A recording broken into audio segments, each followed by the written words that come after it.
drank all of this wine.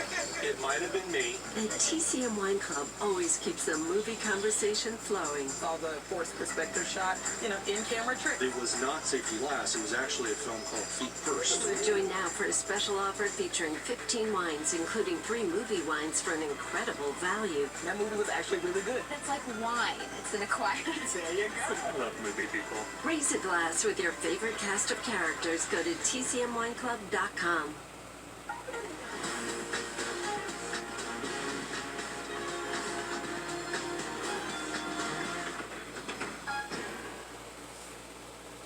Hello, I'm Ben Mankiewicz. Thanks for watching TCM, where throughout July, every Friday night, we've taken a break from our typical Star of the Month feature. For example, in June, we had Katharine Hepburn movies all month.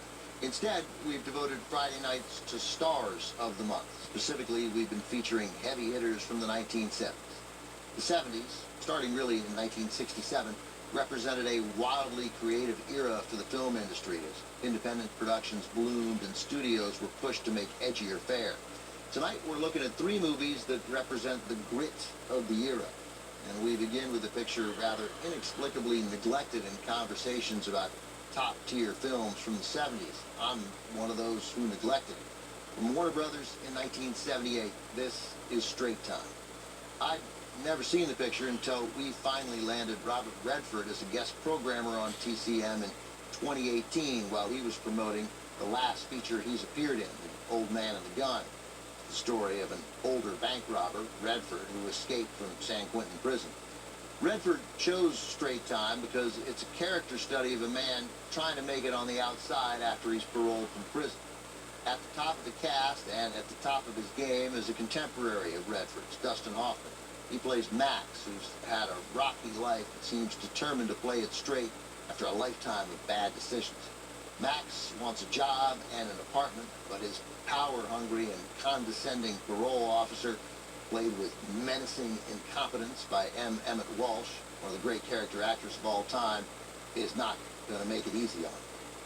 Max quickly becomes drawn to a young secretary at a temp agency, that's Teresa Russell.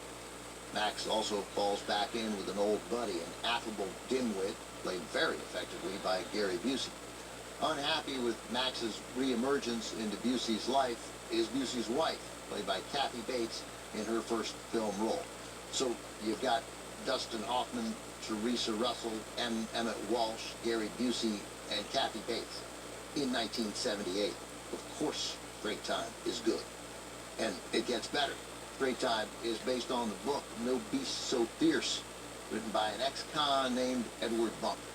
Eddie Bunker was hired as a consultant for the film, and his contributions led to a co-writing credit for the screenplay. Bunker also has a small part in the picture. Keep an eye out for him as a shady dude who meets Hoffman in a bar. As Eddie Muller will support, few writers wrote about prisons and cons with more assurance and force than Edward Bunker.